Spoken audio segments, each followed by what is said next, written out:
નમસ્કાર મિત્રો, આ ચેનલમાં તમારું સ્વાગત છે। તો મિત્રો, આપણે એક નવી સિરીઝ ચાલુ કરી છે કે જેમાં ધોરણ 9 અને 10ના ગુજરાતી સાહિત્યના તમામ સમાનાર્થી શબ્દો, વિરોધાર્થી શબ્દો, કહેવતો, તળપદા શબ્દો, રૂઢિપ્રયોગો અને શબ્દ સમૂહ માટે એક શબ્દનો સમાવેશ કરેલો છે। એમાં આપણે એપિસોડ નંબર 1 આપણે આગળ જોઈ ગયા હતા અને એ વિડીયો હજુ સુધી તમે નથી જોઈ તો એની લિંક ડિસ્ક્રિપ્શનમાં આપેલી છે, તો જઈને તમે જોઈ શકો છો। અહીંયા આપણે એપિસોડ 2માં કાવ્ય નંબર 5 થી સ્ટાર્ટ કરીશું। ગુર્જરીના ગૃહકુંજે એના સમાનાર્થી શબ્દો છે એટલે કે શબ્દાર્થ છે કોકિલ એટલે નર કોયલ, ઘનગર્જન એટલે કે વાદળની ગર્જના,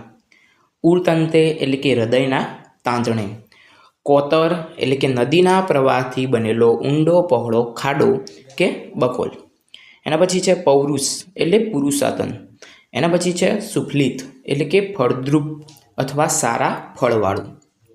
એના પછી છે વિસરવું એટલે કે ભૂલી જવું, એના પછી છે ગૃહમાયા એટલે કે ઘરની માયા અથવા તો ઘરની લાગણી, પાનેતર તો પરણતી સ્ત્રીને અથવા પરણતી કન્યાને પહેરવાનું વસ્ત્ર, એના પછી વિરુદ્ધાર્થી શબ્દ છે ખુલ્લું એટલે ખુલ્લુંનું વિરુદ્ધાર્થી શબ્દ થશે બંધ, પહેલી તો છેલ્લી, એના પછી પાઠ છે છઠ્ઠો લોહીની સગાઈ। એના શબ્દાર્થ આપણે જોઈએ તો શિલાજીત તો એક ઔષધિ છે, અભિષેક એટલે કે મસ્તક પર થતી જલધારા, પરિચારિકા એટલે કે સેવિકા, પાંજરાપોળ એટલે કે અશક્ત કે ઘરડા ઢોરોને રાખવાનું ધર્માદા સ્થાન, એના પછી છે ચાકરી એટલે કે સેવા, ઉપચાર એટલે કે સારવાર, વસવસો એટલે કે અફસોસ, ભાળવણી તો ભલામણ અથવા ભાડ રાખવા સોંપણી કરવી, એના પછી છે ક્રૂર એટલે કે ઘાતકી, જથરવથર તો અવ્યવસ્થિત, એના પછી વિરુદ્ધાર્થી શબ્દો છે કે પ્રત્યક્ષ તો એનો વિરુદ્ધાર્થી શબ્દ થશે પરોક્ષ, વખાણ એટલે કે નિંદા, મૃગુ એટલે વાચાળ, ભીનું એટલે સૂકું, વ્યક્ત એટલે અવ્યક્ત, વિધવા તો એનો વિરુદ્ધાર્થી શબ્દ થશે સધવા। એના પછી આ પાઠમાં તળપદા શબ્દો પણ છે, તો એ આપણે જોઈએ। અરથ એટલે કે અર્થ અથવા મતલબ થશે, બોન એટલે બહેન થશે, ભણી એટલે તરફ, મૈણું એટલે મરણ, ધાઈ આવ્યા એટલે દોડી આવ્યા। એના પછી રૂઢિપ્રયોગો જોઈએ તો હરખ પદુડા થઈ જવું એટલે કે આનંદથી ગાંડા ગેલા થઈ જવું, સમસમી જવું એટલે કે ધૂંધવાઈ જવું, હૈયું ભરાઈ આવવું એટલે કે દુઃખ કે લાગણીથી રડું રડું થઈ જવું, વહારે ધાવવું એટલે સહાય કરવા આગળ વધવું,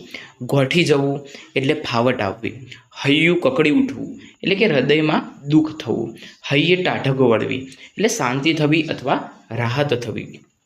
પનારે પડવું એટલે કે માથે પડવું અથવા ફરજિયાતપણે સંબંધમાં રાખવું પડે તેવી અવસ્થા, છાતીએથી અળગો કરવો એટલે કે દુઃખ સાથે સ્વજનને